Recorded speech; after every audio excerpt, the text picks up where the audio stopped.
इंसान का ज़िंदगी में ऐसा कभी कभी होता है, ऐसा लगता है कि चारों तरफ दरवाज़ा बंद है और कुछ समझ में नहीं आता है। उस समय ईश्वर कहता है, एक दरवाज़ा मैं अभी भी तुम्हारे लिए खुला रखा हूँ और इस दरवाज़ा को कोई बंद नहीं कर सकते।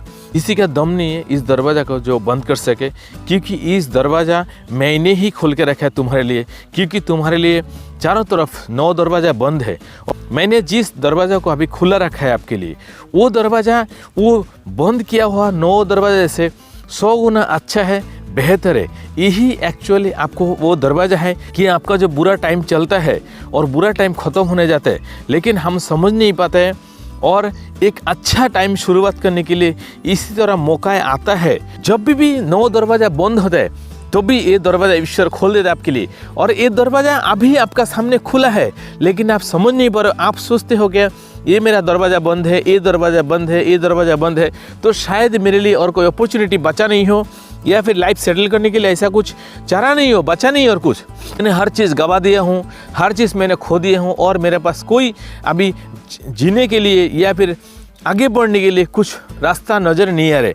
उसी समय आप थोड़ा सा शांत हो जाइए और ईश्वर को याद कीजिए, ईश्वर को प्रे कीजिए, बोलिए, हे ईश्वर, हे भगवान, मुझे अपना सच्ची जगह दिखाओ, मुझे अपना मार्गदर्शन दो, मुझे अपना रास्ता दिखाओ।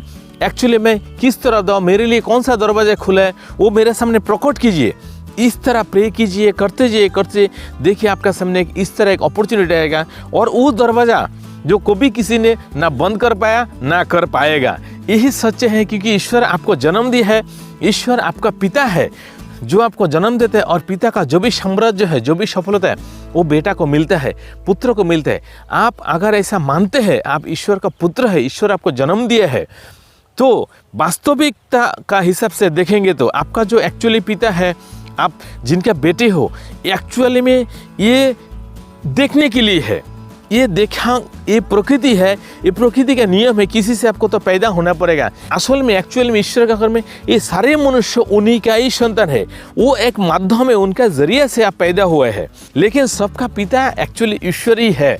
और ईश्वर को अगर आप पिता मानते हैं, अगर आप ऐसा सुस्त है जो आपका पिता का संपत्ति अगर आपका हो सकता है, तो इसी तरह भगवान का जो संपत्ति है, जो दौलत है, वो आपका भी हो सकता है, क्योंकि पिता का जो भी धन दौलत है, संपत्ति है, वो बेटा का हक बनता है।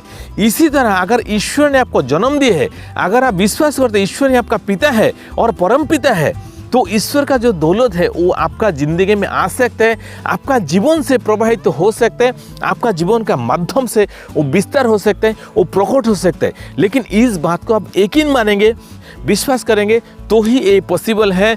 आप नहीं तो सोच के देखिए कि कौन इस दुनिया को चला रहा है, कौन इसका मालिक है। एक्चुअली इस दुनिया का, इस धरती का मालिक कौन है? ईश्वर ही है, और हम सारे उसका संतान है। तो जिन जिन लोगों को ईश्वर में विश्वास करता है, जो मानता है कि परमपिता ईश्वर ही है, और इन सारे जितना भी आप कुछ देख रहे हैं, प्रॉपर्टी, जितना भी दौलत है, चाहे घर हो, गाड़ी हो, मिट्टी हो, सोने हो, गहना हो, रुपया हो, जो भी चीज़ है, ये ईश्वर ने ही बनाया है इस प्रकृति को। इंसान तो सिर्फ कन्वर्ट करके ले रहा है अपना बुद्धि को इस्तेमाल करके। आप भी अपना बुद्धि को इस्तेमाल कीजिए और मान के चलिए, ऐसा दौलत आपको हासिल होते जाएगा, होते रहेगा। लेकिन आप नेगेटिव मत सोचिए। अगर आप नेगेटिव सोचते हैं, एक समझ लिए, एक अपने विचार बना लिया मन में, हाँ मेरे पास इतना ये दौलत हो सकता है, मेरे पास इतना प्रॉपर्टी हो सकता है, लेकिन ये सोचने के बाद आप फिर अपना वास्तव में आ जाते हो, आप दृश्यम दृष्टि में आ जाते हो, जो वास्तव में प्रकृति में जो है वो आप देखते हो।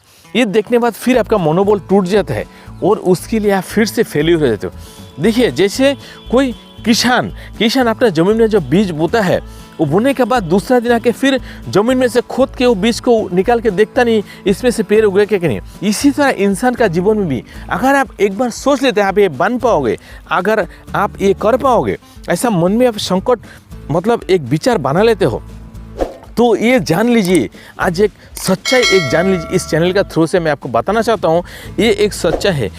देखिए, आप जो है आप ईश्वरी है, क्योंकि ईश्वर का जो शाश्वत मस्तिष्क का अंश हमारे मस्तिष्क के अंदर में, हमारे वो आत्मा में बसा है, और आत्मा है, और आत्मा अजर अमर है, आत्मा कभी मरता भी नहीं। ये सारी बात आपने जान चुका है, लेकिन मैं यही एक बात बताता हूँ जो सच्चा है, आपको समझने के लिए ईजी होगा। देखिए, जब ईश्वर ने कोई चीज़ एक बीज बनाया है, चाहे वो सबसे छोटा कोई बीज हो या फिर बहुत बड़ा पेड़ का एक बीज हो, उस बीज में ऐसा क्या शक्ति दी है, एक बीज में से इतना सा एक बड़ा पेड़ हुआ, उसमें से पेड़ होने में इतना सारा फल हुआ।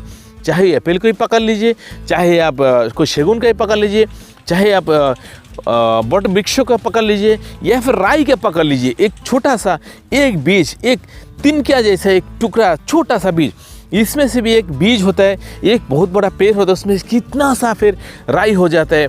तो एक बटर वृक्षों का जो बीज है उसमें से भी एक छोटा सा बीज में से देखिए उसमें क्या क्या शक्ति, बुद्धि, वो सारे चीज़ ईश्वर ने दिए है।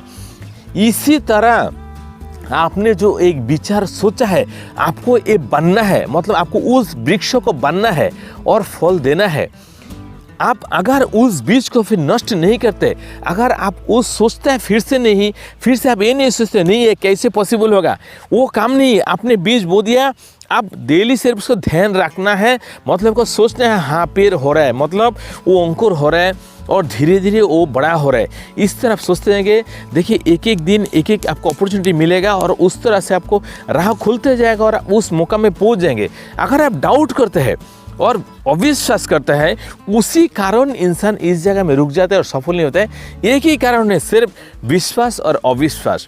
विश्वास के कारण और सारे कल्पना का कारण सारे थिंकिंग के बजाय दुनिया कायम करता है, क्योंकि सोच बिना कोई चीज़ आज तक बना नहीं। जो भी चीज़ आपका सामने देखे, चाहे जो भी चीज़ आपका सामने में है, ये सारे चीज़ किसी ने सोचा था और इंजीनियर ने उसको कन्वर्ट करके उसी हवा का तरंग से, देखिए आपका मोबाइल में मेरा आवाज़ भी आप सुन सकते हो, कभी आप सिनेमा देख सकते हो, कोई भी शो देख सकते हो, कोई मैच देख रहे हो, कहाँ पे मैच हो रहा है, कहाँ पे तरंग के लहरें कन्वर्ट होकर आपका मोबाइल तक आ रहा है, आपका टीवी तक आ रहा है। इसी तरह आप जो भी सोचते हैं, लेकिन ये सोच जो है ये अदृश्य है, ये अदृश्य शक्ति की ऐसे ये एक पावर है, क्योंकि अदृश्य शक्ति जो है ये ही वास्तव है। एक्चुअली ये दैवीय शक्ति है। ये दैवीय शक्ति के प्रभाव से ही ये सोच आपका दिखता नहीं है, लेकिन आपका मन के अंदर में चित्र बनिए, एक इमेजिन कीजिए और उसी तरह आपको ज़िंदगी में आगे बढ़ेंगे और उस जगह में पहुंचेंगे। आपको जिस तरह आपका ज़िंदगी बनना चाहिए, आप जिस तरह सोचते हैं, जिस तरह होना चाहिए, जिस मौका में पहुंचेंगे उस मौका में भी आप पहुंच सकते हैं। लेकिन आपको सिर्फ उस बीज को डेली एक बार अच्छा नज़र से देखना है और विश्वास करना है, हाँ मैं अगर इस सोच को रखा हूँ, इस भावना को मैंने अपना मन में लिया है तो ये पूरा होगा। नहीं तो देखिए जीवन में कितना कुछ बुरा हो रहा है। क्यों हो रहा है? क्योंकि इंसान उसी तरह सोचा था एक ना एक दिन। आप खुद सोच के देखिए, आपका जो भी अभी हाल है, परिस्थिति है, इस तरह आपने एक बार ना एक बार कल्पना में भी या सपनों में भी या जागते हुए भी या फिर नींद में भी आपने ही सोचा था। और उस सोच लेकिन अदृश्य है, लेकिन वो ही आपको ज़िंदगी में अभी मिला है जो अभी आप वर्तमान में है। तो इस बात को अगर आप समझे हैं तो बात को अमल कीजिए, सोच थोड़ा बड़ा रखिए, आपको क्या बनना है उस बीज को अपना मन में, अपने जहन में बो दीजिए और थोड़ा सा भी डाउट मत कीजिए। देखिए आपका रास्ता ऑटोमेटिक, क्योंकि ईश्वर आपके अंदर में है। ये बात सुनने में आपको थोड़ा सा और आश्चर्य होगा, क्योंकि जब आपके अंदर में ईश्वर है मतलब आप जिंदा है, तो आपने जो भी अभी सोचा है, जो भी विचार आपका मन में आया है, ये आपका विचार नहीं हो सकता है। क्योंकि आपका जो हो, आप जो बोल रहे हो, ये जो आपका शरीर, ये एक ढांचा है, एक खांचा है, जस्ट एक बॉडी है, ये जमीन पे फिर मिट जाता है। लेकिन आप जो बोल रहे हो ये आप ही ईश्वर है। तो आपने अगर कल्पना किया है, कुछ सोचा है, पहला वाला विचार अच्छा विचार, ये ईश्वर का ही सोचे और ईश्वर आपके थ्रू से, आपका जीवन का थ्रू से, आपका शरीर के माध्यम से वो पाना चाहता है। एक्चुअली में ये है असली बात। लेकिन हम क्या फिर उसको दूसरा कुछ गलत सोच में डाल देते हैं। तो ईश्वर को हम वो चीज़ को एक्चुअली देना नहीं चाहते, मतलब अपना खुशी को हम गला घोट देते हैं। इस बात को समझिए, यही सच्चाई है। आप अगर यकीन नहीं करते तो नहीं होगा, आप यकीन कीजिए। आपको मन को अगर शांति मिला तो उनको भी शांति मिलता है, वो वही चाहते हैं और आप भी वही चाहते हैं। सिर्फ आपका मन का साथ, आपका पिता का साथ आप एक मत होइए। आपका पिता का साथ मतलब आपका परम पिता जो ईश्वर, उसका साथ आप सहमत हो जाइए और उस तरह से आप आगे चलिए। देखिए आपको कोई रुक नहीं सकता, कोई बाधा आ ही नहीं सकता है। मैंने पहले ही बताया, जब भी आपको देखते हैं 9 दरवाजा बंद हो चुका है, एक दरवाजा ईश्वर ने खोल के रखा है, क्योंकि ईश्वर आपके अंदर में है। वो सारे कुछ जानते हैं, लेकिन आप बाहर से जो भी दिखावा करते हैं ये सारी चीज़ वो देखता नहीं है, समझ नहीं पाते, लेकिन आपका मन में क्या सोचते हैं ये ज़रूर जान लेता है, क्योंकि वो दिल में ही रहते हैं, आपका आत्मा में वो बसा है। अगर इस बात को आपको ज़रा भी सच्ची लगी, चैनल में अगर आप पहली बार है ज़रूर सब्सक्राइब कीजिए, लाइक कीजिए, कमेंट कीजिए, दोस्तों को ज़रूर शेयर कीजिए, क्योंकि जब भी आप दूसरे का भला सोचते हो तब आपका खुद का भला ऑटोमेटिक हो जाएगा। आज के लिए इतना ही। Thank you so much. आपका दिन बहुत अच्छा रहे।